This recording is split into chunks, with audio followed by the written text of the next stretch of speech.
Welcome, everybody, to today's Scientist Rebellion talk with guest speaker Professor Saleemul Huq. Professor Huq is the director of the International Center for Climate Change and Development at the Independent University Bangladesh in Dhaka, Bangladesh. He's an expert on climate adaptation and has been a lead author on the topic for the 3rd, 4th, and 5th assessment report by the IPCC. And he's also, as one of only a handful of people, has attended all past 26 Conference of the Parties. So he's a real climate veteran, and we're excited to have him today to speak about his journey from scientist to advocate. And so for the format, Professor Huq will talk for about 25 to 30 minutes, and then there will be enough time for a Q&A, about going to an hour. And then we'll have a short talk about scientist rebellion, the motivation, upcoming actions, how you can get involved. And then we'll have some breakout rooms so you can talk to your to other people. But without further ado, Professor Huq, it's a pleasure. Please take it away. Thank you. Thank you very much, Fabian, and good evening to everybody. As you heard, my name is Saleemul Huq. I'm the director of the International Center for Climate Change and Development at the Independent University Bangladesh. It's a pleasure to be here. Let me start by apologizing for my sore throat. I have a bit of a sore throat, but I hope it won't cause too much bother. Let me start by starting my journey as a young man. As an undergraduate in university, I studied at Imperial College in London in the 70s. As an undergraduate, I did a bachelor's degree in plant biochemistry, and then I did a PhD also in plant biochemistry. And after I finished my formal studies as a scientist, I went back to Bangladesh, where I am originally from, and I joined Dhaka University, which is the leading university in Bangladesh. I was assistant professor in the Department of Botany there for a number of years. And then after that, a few friends and I got together and we set up a think tank, a research NGO called the Bangladesh Center for Advanced Studies. Based in Dhaka, I became the first executive director of that center. And that center was the first center, multidisciplinary research center in Bangladesh to start working on environmental issues. This is in the mid 80s, when environment was not a popular subject, or even there was not even a Department of Environment in the government. There were no environmental studies courses in universities. It was very monodisciplinary. And so we decided to focus on environment as our major issue and bring together people from different universities, from different faculties, natural sciences, engineering sciences, social sciences, medical sciences, etc., to address environmental issues in Bangladesh, in my country. For those of you who are not familiar, Bangladesh is a country of a population of 170 million people who live in a geographical area of less than 150,000 square kilometers, which means that the population density of the whole country is well over 1,000 people per square kilometer, which is normally the UN definition of a city like Hong Kong or Singapore. But the whole country has that population density. At the same time, it's a very poor country, or relatively poor country. It's one of the least developed countries in the world, which is a group of 47 poorest countries. And it geographically lies on the delta of two of the world's biggest rivers, the Ganges and the Brahmaputra. So it's regularly flooded from the rivers. Also is hit by cyclones that come in from the south, from the Bay of Bengal. So climatically, a very, very vulnerable country. And so in the late 80s and early 90s, I was invited to participate in a number of some of the earliest research projects, global research projects, looking at impacts of climate change, particularly in low-lying coastal zones of the world. And I was a part of a global study looking at deltas around the world, the Ganges Brahmaputra Delta in Bangladesh, the Mekong Delta in Vietnam, the Nile Delta in Egypt, etc. And we did, as part of that study, global study, we did some of the earliest scientific assessments of sea level rise and what the problem of potential sea level rise would be. And I and my colleagues in Bangladesh, we did the study for Bangladesh where we showed that a 1 meter sea level rise would devastate more than 1/3 of the country. In fact, that is a figure that is even cited today. It was the earliest study on sea level rise in Bangladesh, and it is still cited today, although it has been much more nuanced in terms of where the flooding will be and how many people will be affected. But that initial study was the crudest and first time that such a study had been done and published. And I and my co-authors were the co-authors of that. And then over the years, we started doing more work on vulnerability to the impacts of climate change in Bangladesh, but also in other countries in the region, in South Asia, in India, in Nepal, in Myanmar, in Bhutan.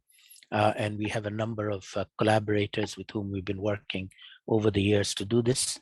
And we have published quite a lot on vulnerability to start with, and then we moved into looking at adaptation to those impacts of climate change. So we know that we are vulnerable, but we need to do something about it. And so we moved into adaptation. And then in the mid 80s, I was invited to become part of the Intergovernmental Panel on Climate Change, Working Group 2, and I was mid 90s, sorry, and I was a lead author of the third assessment report. The chapter on adaptation. Is the first time the IPCC had a chapter on adaptation, and I was the lead author of that chapter. And then the fourth assessment report that came out in 2007, I was a coordinating lead author of one of 4 chapters on adaptation. And then in the fifth assessment report, I was also a coordinating lead author on adaptation. The current IPCC report, which has just been published, the 6th assessment, I was not a lead author because I'd done many years as a lead author, and I feel that younger authors need to be taking the helm now and taking their role in the IPCC. So I'm not a lead author anymore, but I was for well over 10 years in the 3rd, 4th, and 5th assessment reports. At the same time, as you just heard in the introduction, I had the opportunity to attend the the UN Framework Convention on Climate Change from the very beginning. In fact, from 1992 at the Earth Summit in Brazil, in Rio de Janeiro, where the UNFCCC was finally signed and agreed upon. And then the first conference of parties was held in 1995 in Germany, in Berlin. Ever since then, I have had the good fortune to attend every single COP. However, I should add that I don't attend the COP as a negotiator. I'm not a negotiator. I'm a professor and a researcher. I go as an observer, but I do have a role in the negotiations as an advisor to the group of least developed countries that I mentioned earlier. The least developed countries are 47 of the poorest countries in the world, mostly in sub-Saharan Africa, but also in Asia, including my country, Bangladesh. They are poor countries by definition, but they also happen to be some of the most vulnerable to the impacts of climate change. And they have a special provision in Article 4 of the Climate Convention to address their needs. as a particularly vulnerable group of countries. So in the UN Framework Convention, there are 3 groups of countries that are highlighted as being particularly vulnerable, one of them being the least developed countries, the LDCs, the other ones being the small island states. They negotiate as a group called the Alliance of Small Island States. And the third group of vulnerable countries are the continent of Africa. The continent of Africa is both a geographic entity as well as a political entity. They negotiate as a group. They call themselves the Africa Group of Negotiators. And these 3 groups have a lot of overlap between them. And so if you take the overlaps between the LDC group, the Africa group, and the Small Islands group, then you have roughly 100 countries who belong to one of these groups. Some of them belong to more than one. There are some island countries that are also least developed countries. Quite a lot of African countries are also LDCs. So there is quite a significant overlap between the groups. But if you add them all and take the overlaps into account, we're talking about 100 countries, just over 100 countries. And that 100 countries is significant because in the UN Framework Convention, the total number of countries is 195. So the vulnerable groups, the 3 vulnerable country groups, they are 101. That's a majority in the UNFCCC. They also happen to be all part of the developing countries group in the UNFCCC, which is called the Group of 77 in China. There are actually 136 countries in that group. They negotiate in the formal UNFCCC. They are known as the non-Annex 1 countries. So Annex 1 are the rich countries. They're listed in Annex 1 of the Framework Convention. And the rest of the world, the developing world, are called the non-Annex 1 countries. And they form a group, a negotiating group called the G77 in China. Now, in that G77 in China, the 3 vulnerable groups that I mentioned, the least developed countries, the small island states, and Africa, they are 101 countries. So they are actually a super majority in the developing countries group. But they are small countries. They are not big countries like China, India, Brazil. So even within the G77 in China, the big brothers, the big countries, are the ones who really call the shots in terms of the whole G77 in China. And the vulnerable countries are small countries. They can only influence decisions when they come together as a group and they make demands in the G77 as a group. And so in the UNFCCC process, I have been advising the group of least developed countries in particular on topics related to adaptation to climate change for many years since they started as a group, and more recently in the last few years on the new and emerging topic of loss and damage from climate change, as we are now entering into what I call the era of losses and damages from human-induced climate change. And we need to deal with that. And the UNFCCC is not doing it adequately. In COP26, for example, the vulnerable countries demanded, and in fact, the whole of G77 and China together demanded to create a Glasgow facility for financing loss and damage. That was rejected by the rich countries, primarily by the United States. And they instead gave us something they call the Glasgow Dialogue on finance for loss and damage. And that dialogue will last 2.5 years. So they're not going to give any money for 3 years, but they'll talk about it for 3 years. And that is extremely disappointing. The first of the dialogues, incidentally, took place in Bonn, in Germany, a few weeks ago in June during the intersessional. It was a good dialogue, good discussions, but it didn't go anywhere because it's not meant to have a decision. It's just dialogue, talk, talk, talk. As Greta Thunberg says, blah, blah, blah. Talk is good, talk is not bad, but if talk doesn't lead to anything, then it is bad. It is not adequate.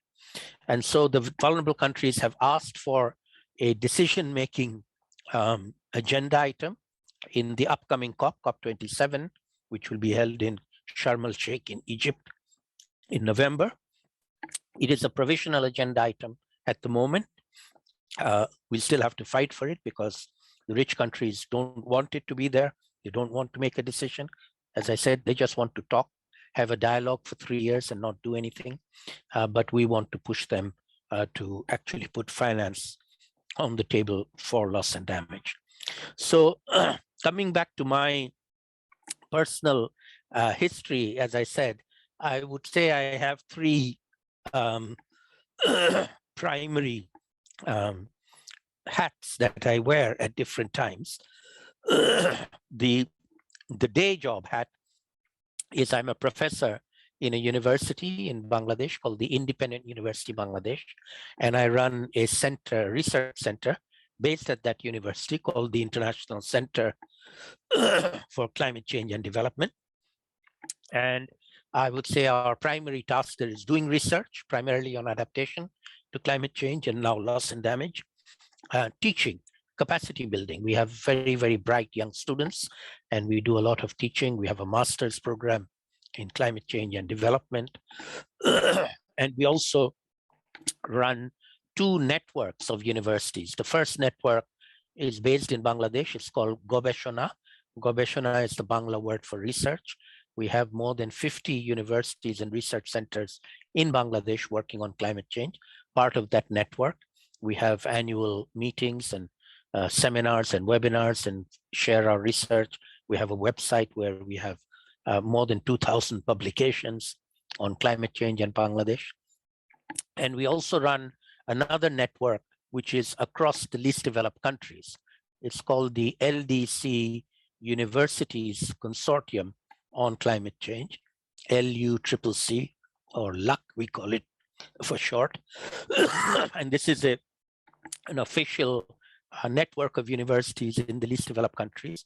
The LDC group, by the way, is a formal caucus group in the UN Framework Convention, currently chaired by Senegal.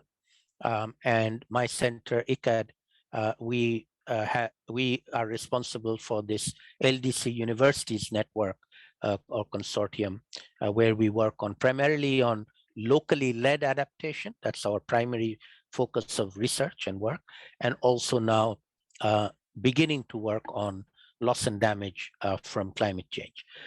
So that's my primary day job, as it were, research and teaching. My second order job is, as I said, an advisor to the least developed countries in the UN Framework Convention on Climate Change.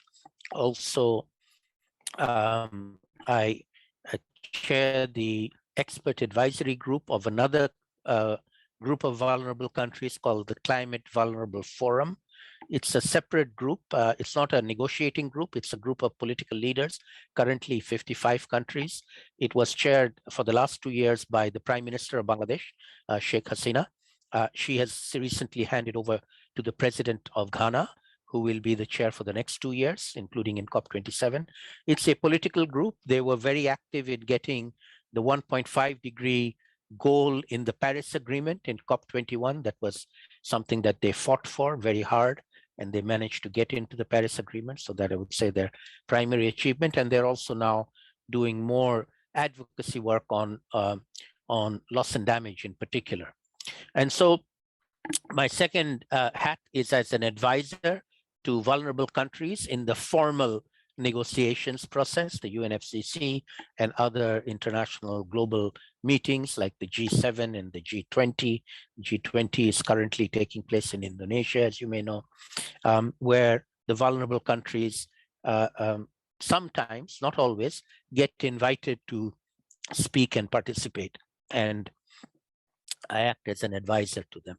And then the third and final hat is one in which I do things like this, which is I write. I'm very active on Twitter, on social media. I write a regular op-ed column in the leading English language newspaper in Bangladesh called the Daily Star. I'll be happy to share links with that. And I do lots and lots of talks to different groups, primarily younger people. I prefer to talk to young people nowadays. I feel that the old people are not really listening to the messages. and they have refused to take the actions that they want to do. But young people are much more willing to do that. And so I like to talk to young people on a regular basis whenever I can, And one of the unintended benefits, if you like, of the COVID travel restrictions over the last 2 years is that now everything has gone online, and one can talk to everybody around the world online without having to do as much traveling as I used to have to do before COVID. So in my view, that's a good result of the COVID restrictions on travel. We can connect with each other globally and talk to each other and build what I like to call global solidarity going forward. So I will end briefly by saying that my journey started as a natural scientist, a biologist. I then went to environmental sciences, looking at climate change impacts in particular in vulnerable countries, primarily my own country, Bangladesh, but I've now worked in many, many other developing countries, in least developed countries in particular, and participating in global processes like the Intergovernmental Panel on Climate Change. I spent many years as an IPCC lead author, then also as an advisor in the formal negotiations under the UN Framework Convention. I've been to every single conference of parties that has been held so far as an advisor to the least developed countries. And I nowadays speak quite often to various groups around the world on the issue of climate change. Primarily, my focus nowadays is on loss and damage from climate change, because that is now a reality, unfortunately, and we are not doing nearly enough to deal with it. So that needs to be brought up the agenda for urgent action as quickly as possible. Maybe I'll stop there, Fabienne, if that's all right, and I'm happy to take questions. Yeah, wonderful. Thank you so much for sharing your journey with us. And we have ample time for questions, so you can either sorry for that hiccup. You can either put the questions in the chat or just raise your hand with the Zoom feature and take it away. Chris. Thank you for the very nice summary of all of your accomplishments.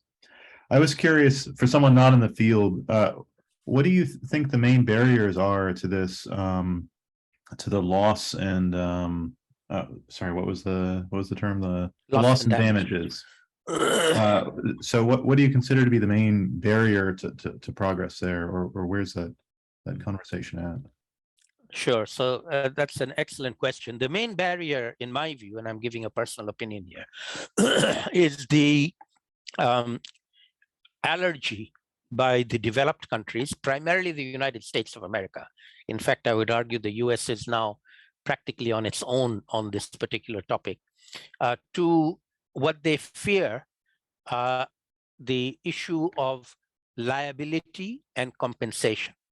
In fact, the very terms liability and compensation are taboo terms. You know, the US in the Paris Agreement inserted a paragraph saying that we cannot use liability and compensation for loss and damage. So loss and damage is in fact a euphemism for liability and compensation, because we can't talk about liability and compensation.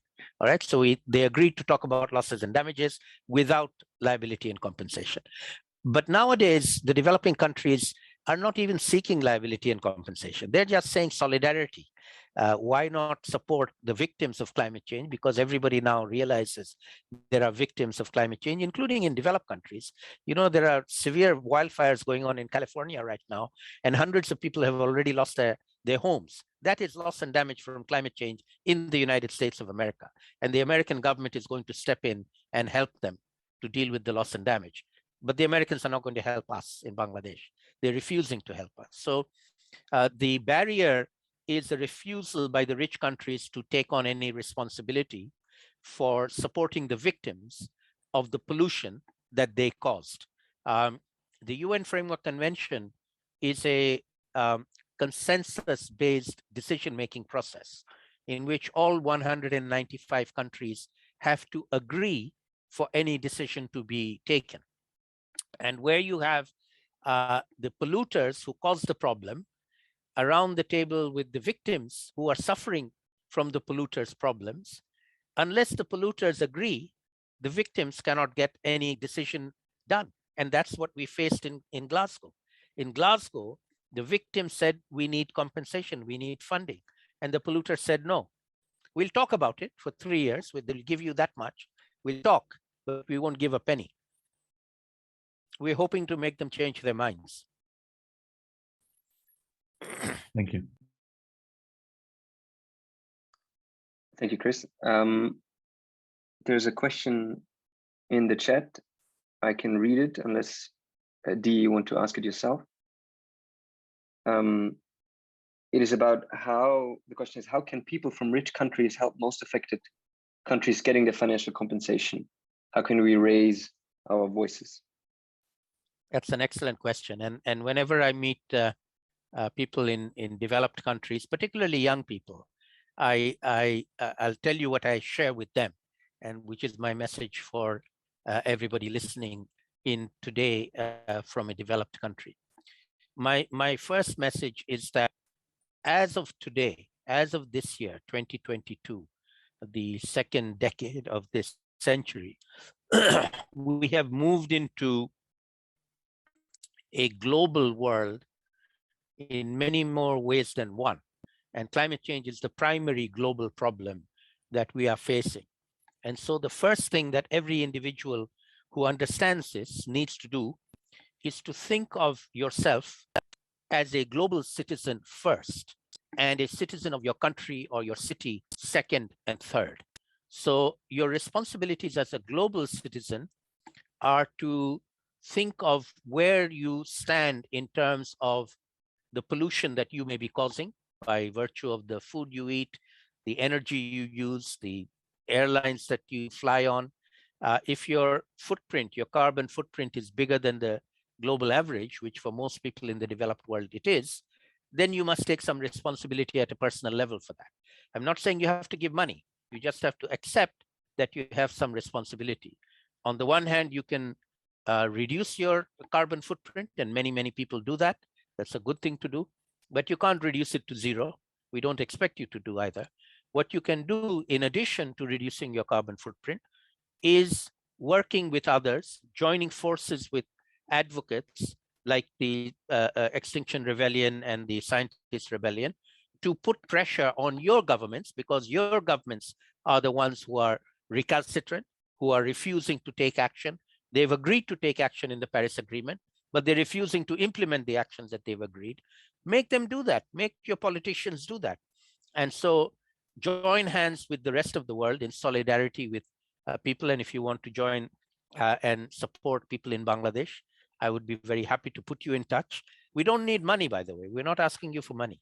We're asking you for a spirit of solidarity, which is working together to solve a global problem, you at your end, us at our end, but we join forces to tackle a global problem as global citizens, which our leaders have failed to do. I hope that makes sense. Absolutely. We have another question in the chat. Thank you for your talk. What is your message to the scientific community as we have failed to influence the decision-making process? What should we do now? Well, I've been part of that scientific community for many years, and I am party to the lack of our success. We have been giving the same message for decades now, and it has not resonated. On the other hand, the polluters, particularly the big fossil fuel companies, have taken the opposite track to us, the scientists. They have just not done any science. They know the science, they recognize the science, but what they have put their money into is into communicating anti-science messages. Okay, they are actively confusing the populations in the developed countries in particular. And they are very successful in the United States in America. So in the United States, the citizens of America are the most misinformed, disinformed people on the planet. Europe, less so, but even in Europe, there are a lot of skeptics. These skeptics don't come out from anywhere. They come out because the fossil fuel companies and their advertisers and their communications have made that happen. They are sowing confusion. They are saying, well, you know, maybe it's real, maybe it's not real. Well, maybe we shouldn't do anything now. We'll wait to do something later. They are continuously preventing actions to be taken. And the fossil fuel companies are really very much on the offensive in this. And they have defeated us so far. We now need to defeat them.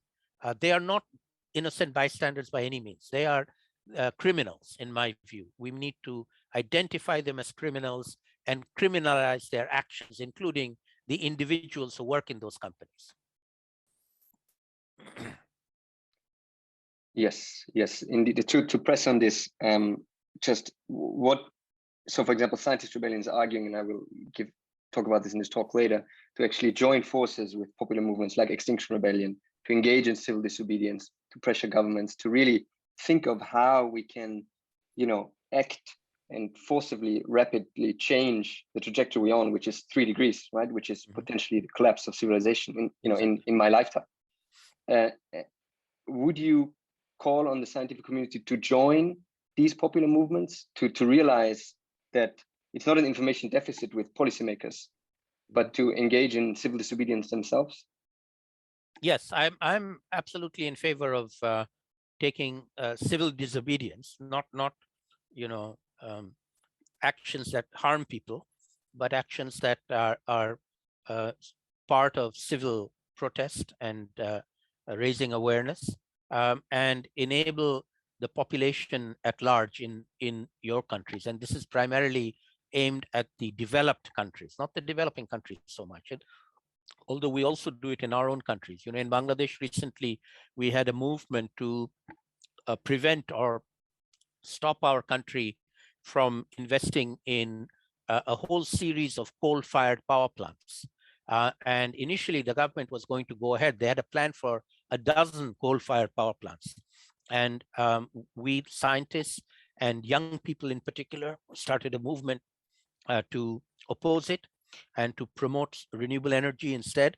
And very recently, the government has decided to cancel the plans. They're going ahead with one plant that was already working or in process, but the other ones that were on paper, they have canceled them. And so even in a small country like Bangladesh, which would argue that, you know, we have a small carbon footprint, we should be allowed to use fossil fuels, we said, no, we should not use fossil fuels. And even if we are not a big fossil user, it's the wrong thing to do, and we should not do it. And we persuaded the government to do that, to cancel those plans. So everybody needs to be doing this. Yes, absolutely. There is one very specific question, whether you're aware of the Debt for Climate campaign.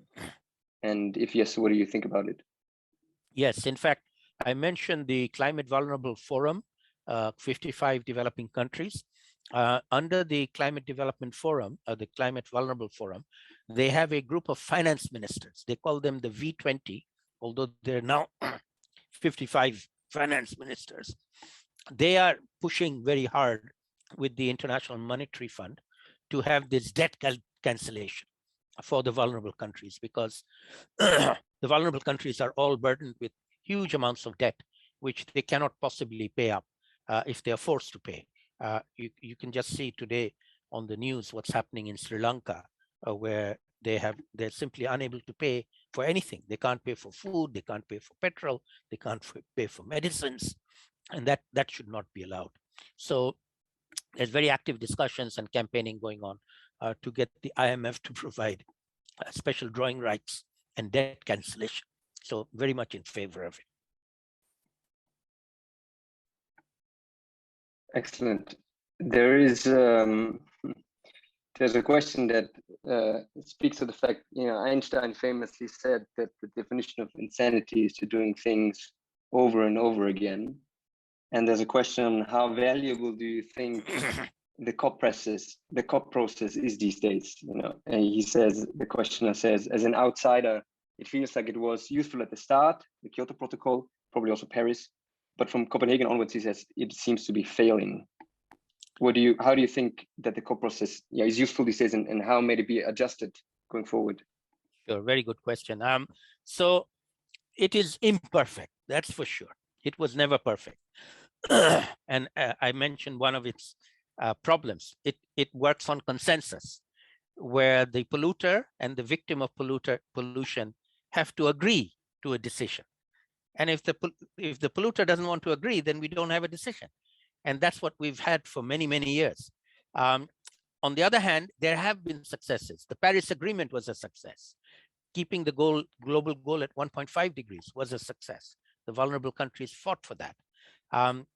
In Glasgow, we didn't succeed on loss and damage, but we succeeded on adaptation funding.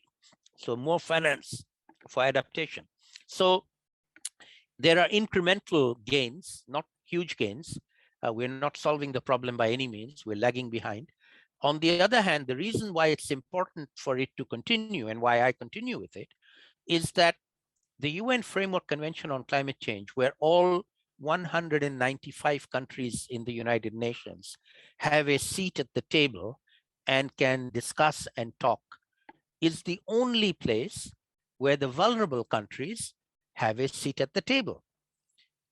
Take the G7 that just met. The G7 is only the 7 big economies of the world. Take the G20 that also is just meeting in Indonesia. That's 20 biggest economies. India, China, Brazil, they are now part of G20. But the vulnerable countries are not there. Bangladesh is not there. We only get to go once a year to the COP. That's the only place where we can sit at the table with all these countries and talk to them and tell them what we want. And so it is far from perfect. It is far from being effective, but it's the only game in town as far as vulnerable countries are concerned to put their views forward.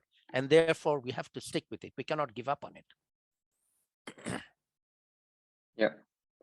There's another question that points to the fact that we, on some level, we really need to have mass mobilization, right? And people engaging in civil disobedience and protesting to force Western governments to act accordingly.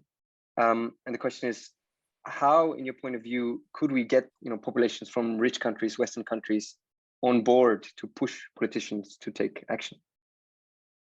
Well, I think that the answer lies in understanding the problem, figuring out what needs to be done, and then pressurizing all the important decision makers, including politicians and heads of companies, to move in the right direction.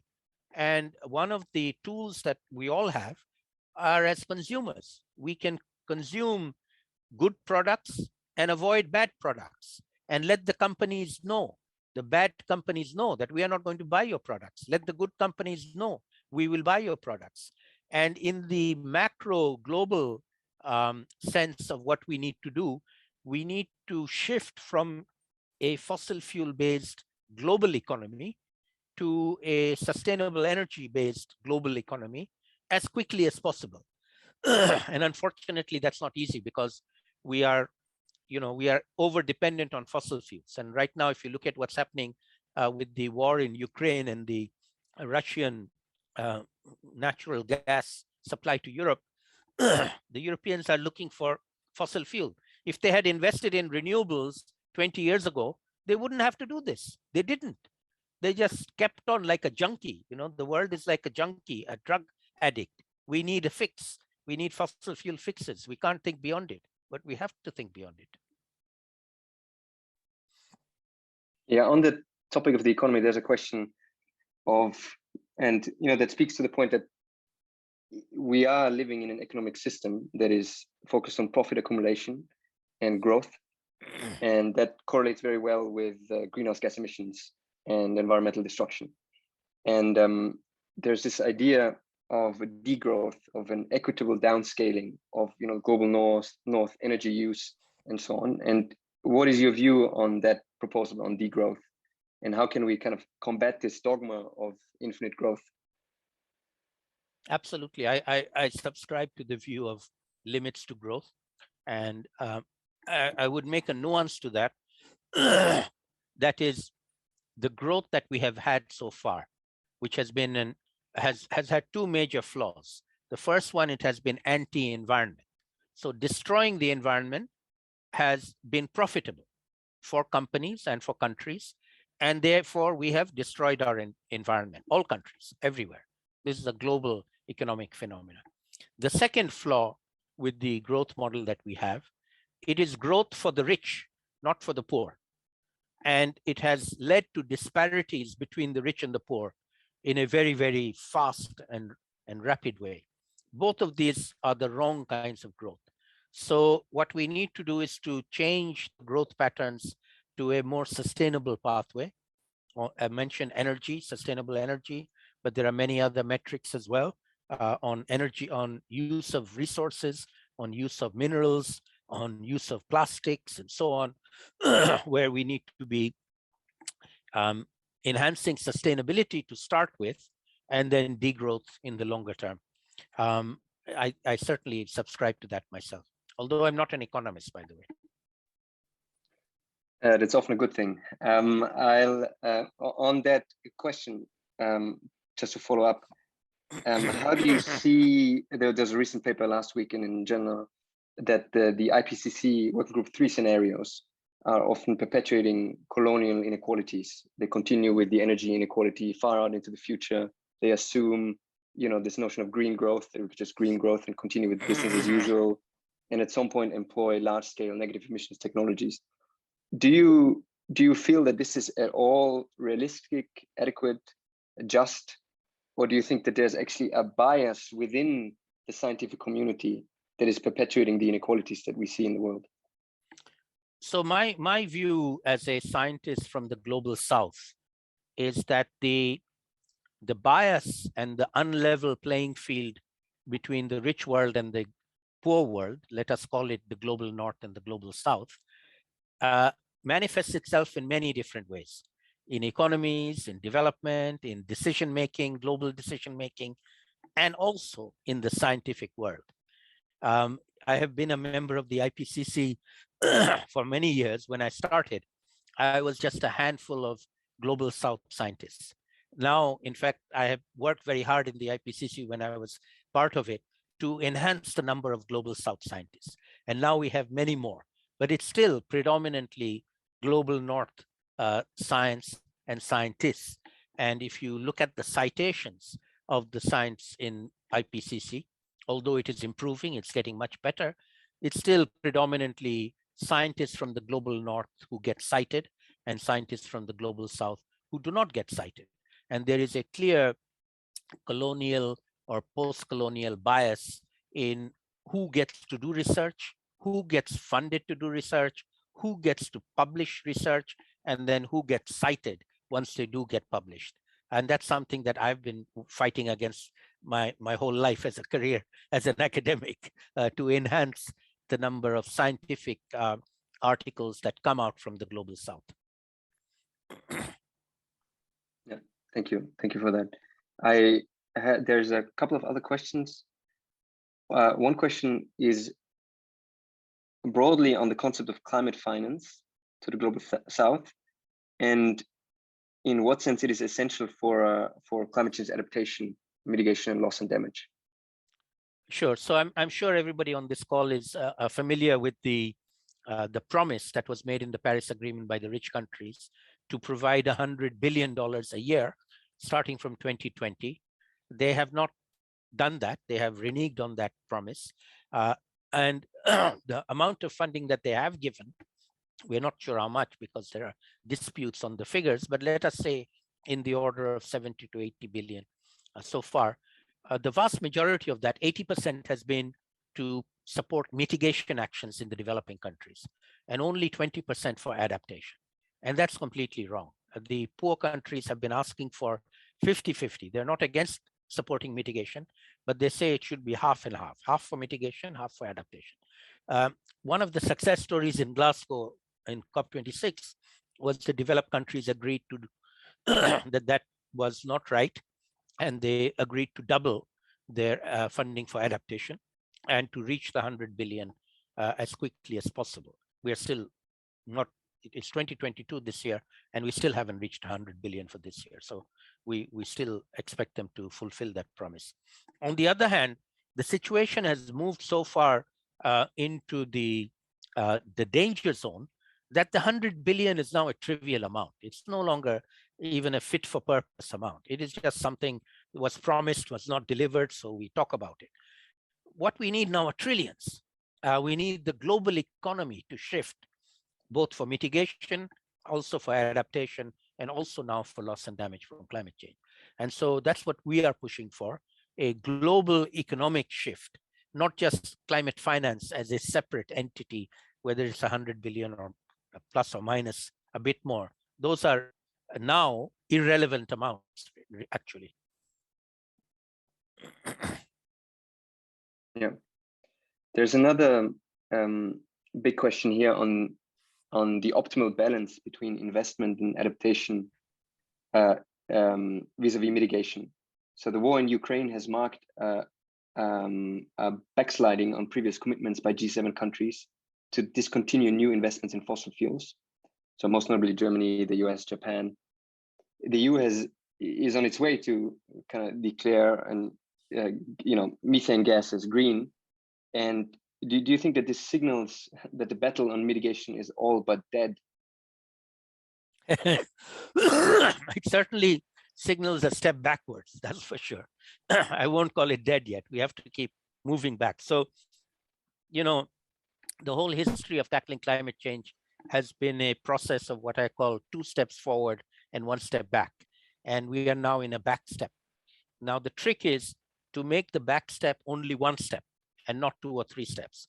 How do we regain momentum and move things forward over time? We need to do that. We need to do that collectively, everybody. In terms of the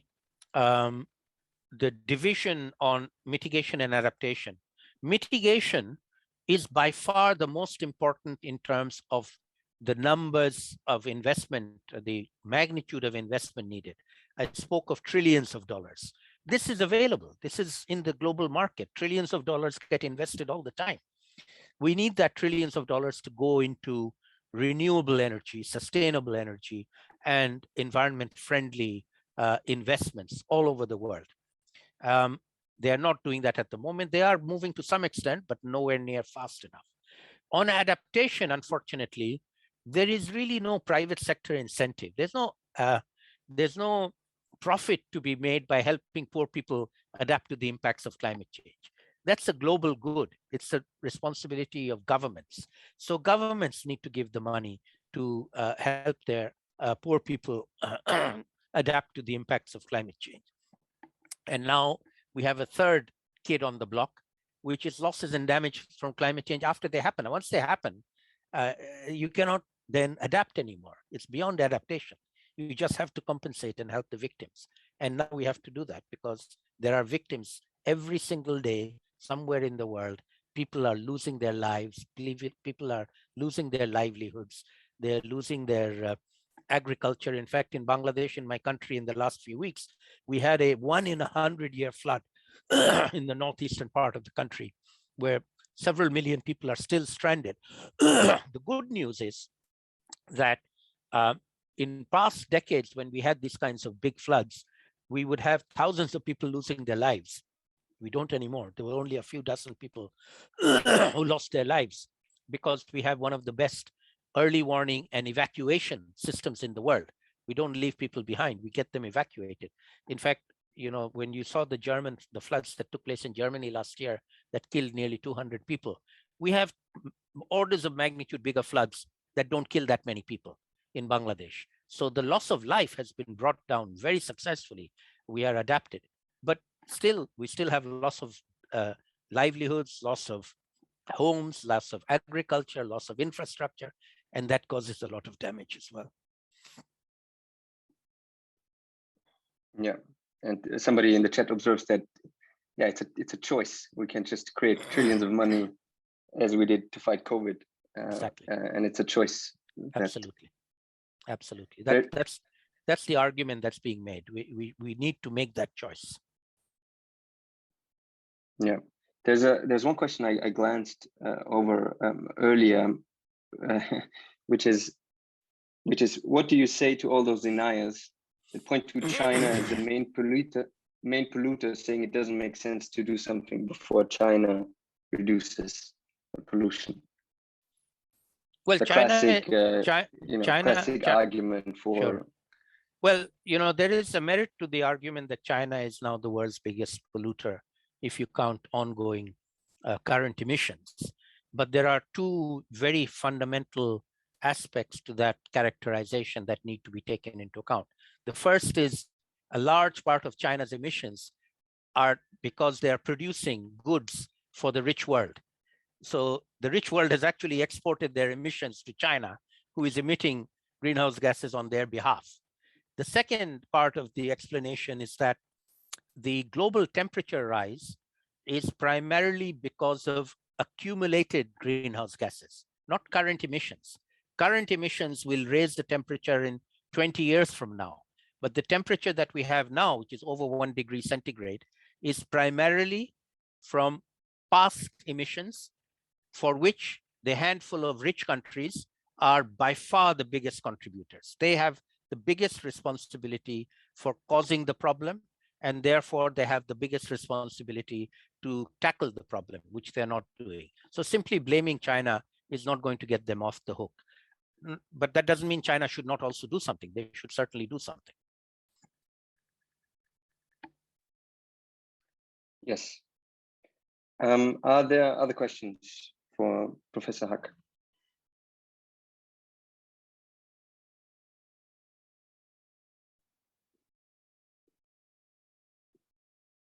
Otherwise, I would have maybe a big picture question of, how, if you could sketch the future, right? And we're now in the defining decade, for our species, and you could sketch a path that leads to, success or limiting damage, and one that doesn't. How do you see that pan out, and what are kind of the big obstacles that we need to tackle? Sure, excellent question. So I'll give you my take on where I feel a sense of optimism for the future, even though it's a very pessimistic time at the moment. We hope we can reverse that and move forward. And the secret to that is, as I said earlier, each and every one of us thinking of ourselves as global citizens.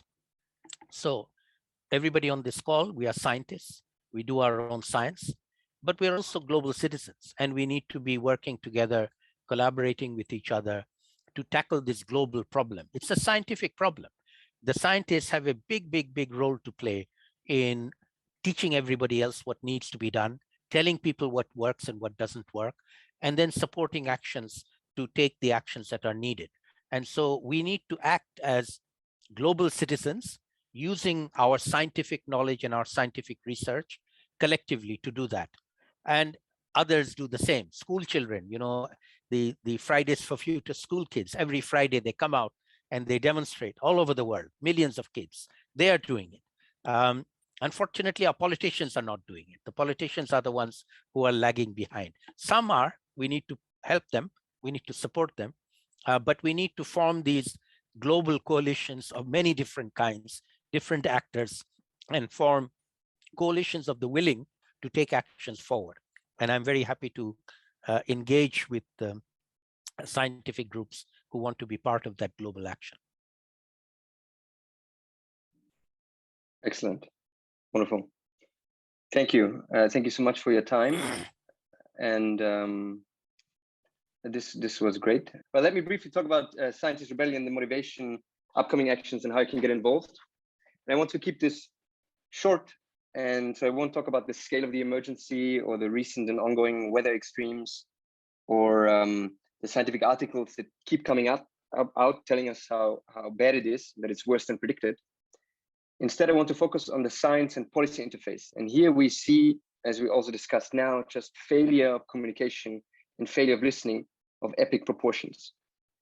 And here's a prime example. This is a sentence for the history books, the last sentence of the summary for policymakers of the Working Group 2 report of the IPCC, which says that any further delay in concerted anticipatory global action on adaptation and mitigation will miss a brief and rapidly closing window of opportunity to secure a livable and sustainable future for all. And all governments approved this sentence. And while the language has become more stark and the warnings have become more dire, this is nothing new. And so the next graph almost breaks your heart, showing that while we have known about the problem for decades, we've written IPCC reports and papers, and we've convened at conference of the parties after conference of the parties, we barely made a dent. And even today, in the era of loss and damage, as Professor Huq said, governments are continuing on the path of destruction and expanding fossil fuel infrastructure. So we have here countries' plans and projections for coal, oil, and gas, and production consistent with well below 2 degrees, and we're overshooting it. Also, now again, the EU on its way to classify methane gas as green, Biden pumping more oil than Trump, celebrating it, the Supreme Court ruling in favor of destruction. And so here's this epic failure of communication, of listening, with the scientific community saying, issuing all these warnings, and governments bought by fossil interest not engaging with these warnings. And there's a great paper which I highly recommend if you haven't looked at it, on why we haven't bent the global emissions curve. But there's a great quote also by Bill McKibben that is indicative of this failed theory of change, that scientists provide information and governments listen and act accordingly. And he says, "I've been there all along, and it had taken me too long to figure out what was happening. I wrote the first book about climate change, and I kept writing more books and articles and having symposiums on the theory that if we kept piling up enough data and reason, eventually the powers that would get to work, would get to work. Why wouldn't they? I thought that we were in an argument, and it took me too long to figure out that we won the argument, but that didn't mean anything. We won the argument, the science was entirely robust and clear, we were just losing the fight. Because the fight wasn't about data and reason, the fight was about money and power, which is what fights are always about."